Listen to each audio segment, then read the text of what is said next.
नगे च सुरेन्द्रे च कौशिके पाद संस्पृशि निर्विशेष मनस्काय श्री वीरस्वामिने नमः। आरहत वाङ्मय में कहा गया है, जो सह इहु गाम कंट ए अक्कोस पहार तज्जना ओये भय भैरव सद्द संपहासे सम सुह दुख सहे यजे सभिक्षु। हमारे जीवन में सहिष्णुता का बहुत महत्व है। जो सहता है वह रहता है। जो सहन कर सकता है वह टिक सकता है, और सहन नहीं कर सकता, आज यहाँ कल वहाँ कल वहाँ, एक जगह है, उसके लिए जमना मुश्किल हो सकता है। बोलने में जो कर्कश बोलता है तो कई बार उसका भी एक जगह है जमना मुश्किल हो सकता है। जीवन में अनुकूलताएं आ सकती हैं तो प्रतिकूलताएं भी आ सकती हैं। प्रतिकूलताओं में भी मनोबल रखना यह अच्छी बात होती है। अपने गुस्से पर, अपने अधैर्य पर नियंत्रण रखना। आदमी धैर्य रखे और क्षमा भाव रखे, शांति रखे, समता का भाव रखे, तो स्थितियां आती हैं, चली जाती हैं। आदमी ज्ञाता दृष्टा भाव में रहे, समता भाव में रहे। सहन जो नहीं कर पाता है वह फिर मानसिक पीड़ा का भी अनुभव कर सकता है। और सहन करने की कोई कोई तो पराकाष्ठा तक चला जाता है। संत रोज बाहर जंगल जाता, शौच क्रिया करके वापिस आता, जंगल में कुछ देर साधना भी कर लेता। वृक्षावली थी जिधर वह जाता। जैसे कल व आज हमारा जो बिहार का पथ रहा है उसमें भी वृक्षावली काफी रही है। मानो कोई जंगल का माहौल, काफी शांत वातावरण, और कोई चाहे तो ध्यान जप जैसी साधना भी कर सके ऐसा माहौल। हालांकि साधना तो आदमी कहीं भी कर सकता है। तो वह संत जाता तो जंगल में शौच भी उसका वहां हो जाता, कुछ देर वह ध्यान प्राणायाम जप वो भी कर लेता। यह रोज का उसका क्रम था। मॉर्निंग वॉक भी हो जाती, मॉर्निंग साधना भी हो जाती, और मॉर्निंग शौच क्रिया भी हो जाती। वह जिस रास्ते से जाता और जाकर के लौटता तो बीच में एक कोई फूटा हुआ सा मकान आता था, उसमें एक आदमी रहा करता था। अकेला ही वो आदमी था। और उसके दिमाग में क्या बात आई, वो संत लौटता तो पहले से कूड़ा करकट घर का तैयार रखता, एक पूड़ा बांध करके संत आता, संत में वह कूड़ा करकट फेंकता, कई बार कीचड़ भी फेंक देता। ये उसका रोज का क्रम था। संत भी मुस्कुराते हुए आगे बढ़ जाता।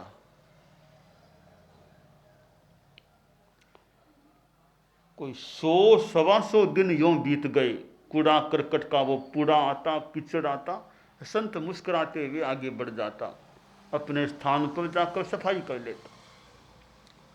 एक दिन वह संत जब बाहर गया, लौट रहा था, वह घर आया तो वह आदमी आज बाहर नहीं दिखा। रोज तो बाहर आके फेंकता था वो कूड़ा करकट आदि, आज नहीं दिखा। तो संत ने सोचा वह नहीं आया तो मैं अंदर चला जाऊं, आज वो तो आता ही है रोज, पर आज मैं अंदर चला जाऊं।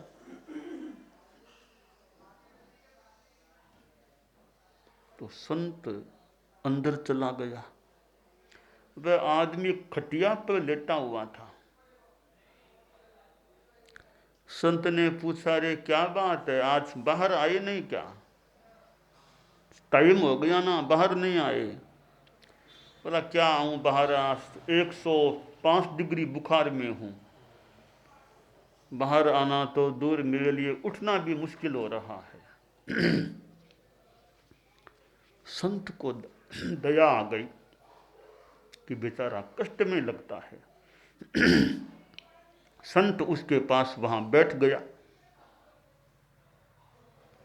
कोई कुर्सी पड़ी थी, पूछ करके कुर्सी ले ली, वहां बैठ गया कुर्सी पर। और संत ने कुछ मंगल पाठ जैसा अपना मंत्र पाठ का उच्चारण करना शुरू कर दिया। सोचा इसको सेवा का मौका मिल जाए, मेरा स्वाध्याय भी हो जाए, इसको भी चित्त समाधि शांति मेरे योग से मिल सके तो अच्छा है। आधा घंटा करीब संत ने अपना पाठ किया, स्वाध्याय किया। कंठस्थ ज्ञान कई प्रकार का था संत के पास। आधा घंटा करीब बीता तो फिर वह आदमी खड़ा हो गया। अब तो कुछ ठीक लग रहा है, अब तो बुखार कम हो गया लगता है। अच्छा ठीक है, अच्छा अब हम जाए हैं। अब वो आदमी सोचने लगा, ये बाबा क्या है, मैं तो इसमें कूड़ा गंदगी फेंक दो, वो मेरे पास आया है, मुझे आधा घंटा बैठा है, अब मैं कुछ ठीक भी हो गया हूं, किस ढंग का ये बाबा है। सोचा ये बाबा क्या, बहुत दुनिया का एक महान पुरुष है। वह आदमी बोला, बाबा मैं क्षमा करने के लायक हूं क्या आपके, देख लो आप, मैं तो नीच आदमी हूं। अरे इतने दिन हो गए, कई महीने में तो रोज आप में कूड़ा और कीचड़ ऐसा फेंकता था, आपने कभी कुछ मुझे कड़वा बोलना तो दूर, मुस्कान देते रहे आप तो मुझे। आपकी ये शालीन मुस्कुराहट, मुस्कान मेरे लिए तो शांति देने वाली होती, मैं आप में कूड़ा करकट गंदगी फेंकता, कीचड़ भी फेंक देता। आपने कभी गुस्सा किया ही नहीं मेरे प्रति, और आप खुद अंदर आए, मैं तकलीफ में था तो आप मेरे पास बैठे, मानो कोई भाई भाई के पास बैठा हो, पिता बेटे के पास बैठा हो, ऐसे आप मेरे पास बैठे रहे। अपना पाठ भी उच्चरित किया जिसको सुनने का मुझे मौका मिला। तो मैं तो नीच आदमी हूं, आपके चरणों का मैं तो चाकर बनना चाहता हूं। यूं कहते कहते आदमी संत के चरण में मस्तक रख दिया उसने। कहा क्षमा करने के लायक आप मानो तो मुझे, हालांकि मैं लायक शायद हूं कि नहीं हूं, आप क्षमा कर सको तो करो, मैंने बहुत पाप किया है आपको कष्ट दे करके। अब संत तो फिर शालीन मुस्कुराहट के, कोई बात, कोई बात, खास बात नहीं है। खास बात आपके लिए नहीं, मेरे लिए खास बात है ना, मैं तो कितना पापी हो गया हूं। कि ठीक है, पाप का तो नाश करना ही चाहिए। मेरी मेरी ओर से कोई बात नहीं है, मेरे मन में कोई नहीं है तुम्हारे प्रति। नहीं, आपके मन में तो क्या है, आपके मन में तो क्षमा का भाव है, मेरे प्रति भी मैत्री भाव है। आप मुझे कुछ पथ दर्शन तो दो, अब क्या करूं, मैंने पाप तो इतना कर लिया। संत ने कहा, रे देखो, मानव जीवन मिला है, मुझे कष्ट दिया वो कोई मुद्दा नहीं है, किसी को भी कष्ट नहीं देना चाहिए। हो सके तो किसी का कल्याण करें, कल्याण में सहयोगी बने। कहा, बाबा अतीत में हो गया वो तो हो गया, अब आगे तो कभी ऐसा काम करूंगा नहीं। आप जो बताओ वो सेवा का काम करूं। और बोला, आप मुझे चेला बना लो तो फिर वह मेरा तो कल्याण हो जाए। वह संत का चेला बनने को तैयार हो गया और चेला बन भी गया। अब देखिए संत में कैसी समता, कि कूड़ा करकट गंदगी आती तो भी समता, शांति, प्रसन्नता, और उस कष्ट देने वाले के प्रति भी करुणा की भावना, अनुकंपा की भावना। संत हृदय नवनीत समाना, कहा कवि न पर कही न जाना। निज परिताप द्रवहि नवनीता, पर दुख द्रवहि सुसंत पुनीता। आश्रय कि संत का हृदय तो मक्खन के समान कोमल होता है, परंतु मानो कवि कहता है, रे जिसने कहा है ना यह कि संत हृदय नवनीत समाना, पूरी बात आई नहीं, कहना पूरा ठीक नहीं आया। कि संत हृदय की तुलना मक्खन से करते हो, ठीक तुलना नहीं है। कि ठीक तुलना क्यों नहीं है? अरे हमने तो मक्खन से तुलना की है, मक्खन बढ़िया चीज है, कोमल है, उसके साथ तुलना की संत के हृदय की, फिर ठीक क्यों नहीं तुलना हुई? तो कवि कह देता है कि बड़ा अंतर है संत हृदय में और नवनीत मक्खन में। क्या अंतर है? निज परिताप द्रवहि नवनीता। नवनीत है वो खुद तप्त होने पर, खुद के उष्णता लगती है, गर्मी लगती है, तब पिघलता है। खुद तप्त होने पर नवनीत पिघलता है। पर दुख द्रवहि सुसंत पुनीता। संत का हृदय ऐसा है कि दूसरों का ताप देख करके उसका मन द्रवित हो जाता है, पिघल जाता है। यह बड़ा अंतर है संत के हृदय में और मक्खन में। तो फिर भी तुलना आंशिक भी हो सकती है। तो यह एक कितनी बड़ी क्षमाशीलता है कि दूसरा दुख दे रहा है, इधर से मुस्कान दी जा रही है, स्नेह दिया जा रहा है, मैत्री बांटी जा रही है। तो सहन कर सकेगा तो फिर आगे मैत्री की बात हो पाएगी। सहन नहीं कर पाएगा वह तो गुस्से में, आक्रोश में वापस कुछ प्रतिकार करने में आ सकेगा। तो यह सहिष्णुता, क्षमाशीलता एक धर्म का अंग है। परम पूज्य आचार्य भिक्षु के जीवन में भी कितने प्रतिकूल प्रसंग आए, और यहां तक कह दिया गया, जैसा इतिहास में मिलता है, कि तुम्हारा मुंह सुबह सुबह देखने वाला नरक में जाता है। आचार्य भिक्षु जा रहे थे,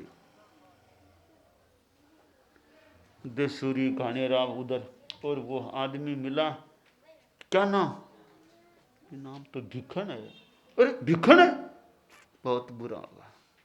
क्यों, क्या हुआ? सुबह सुबह तुम्हारा मुंह देख लिया, मुझे नरक में जाना पड़ेगा। अच्छा, मुंह देख लिया इसलिए नरक में जाना पड़ेगा? आचार्य भिक्षु ने कहा, रे सुबह सुबह तुम्हारा मुंह देख लिए तो कहां जाता है वो आदमी? जो तुम्हारा मुंह देख ले वो कहां जाता है? मेरा मुंह देख ले वो स्वर्ग में, मोक्ष में जाता है। मेरा मुंह सुबह सुबह देख ले तो। स्वामी जी ने कहा, भाई ये कोई मेरा तो सिद्धांत या धारणा नहीं है किसी का मुंह देखने मात्र से नरक या स्वर्ग मोक्ष कुछ मिल जाए। तो तुमने जो कहा है ना कि तुम्हारा मुंह देखने वाला स्वर्ग मोक्ष में जाता है, मेरा मुंह देखने से तुमने कहा नरक में जाऊंगा, तो भैया मैंने तो आज सुबह सुबह तुम्हारा मुंह देखा है, तो तुम्हारे हिसाब से मेरे लिए तो स्वर्ग तैयार है, मोक्ष तैयार है, और तुम्हारी तुम जानो। अब तो ऐसे कोई कह दे तुम्हारा मुंह देख लिया नरक में जाऊंगा, तो बहुत बुरा मान ले आदमी को, ऐसा कह दिया मेरे लिए। क्या है, दुनिया है, चलता है, कह दिया तो कह दिया। यह सहिष्णुता हो कि गुस्सा नहीं करना। तो आचार्य भिक्षु के जीवन में तो ऐसे अनेक प्रसंग आए, तो गुस्सा भी आ सके आदमी को, ऐसे प्रसंग। नरक दर्शन से तुम्हारे भिक्षु ने सुन स्मित बदन, क्या मधुर उत्तर दिया उस पर करें हम सब मनन। गुरुदेव तुलसी के जीवन में भी विरोध आए थे, प्रतिकूलताएं आई थी, अनेक प्रकार की प्रतिकूलताएं उनके जीवन में आई थी। एक और जहां खुद स्वयं के धर्म संघ के भीतर से भी विरोध का ज्वार, विरोध का उफान हुआ, कितने संत अलग हो गए, साध्वियां भी अलग हो गई, अपने खुद के संग से भी विरोध, और अन्य संप्रदायों की ओर से भी विरोध, जैन से विरोध, अजैन से भी विरोध, विरोध भी हुए। अब विरोध में भी आदमी शांति रख सके, जो हमारा हो विरोध हम उसे समझें विनोद।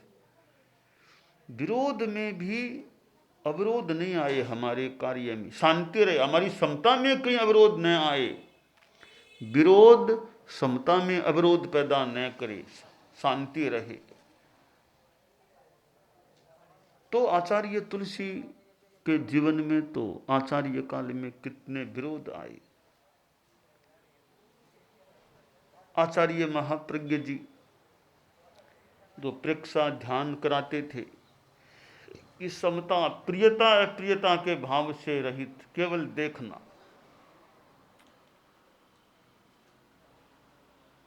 तो बुरा करने वाले के प्रति भी मैत्री भाव रहे।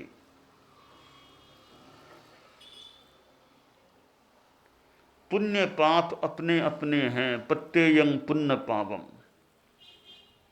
हम किसी पर द्वेष नहीं करें, सबके प्रति मैत्री भावना।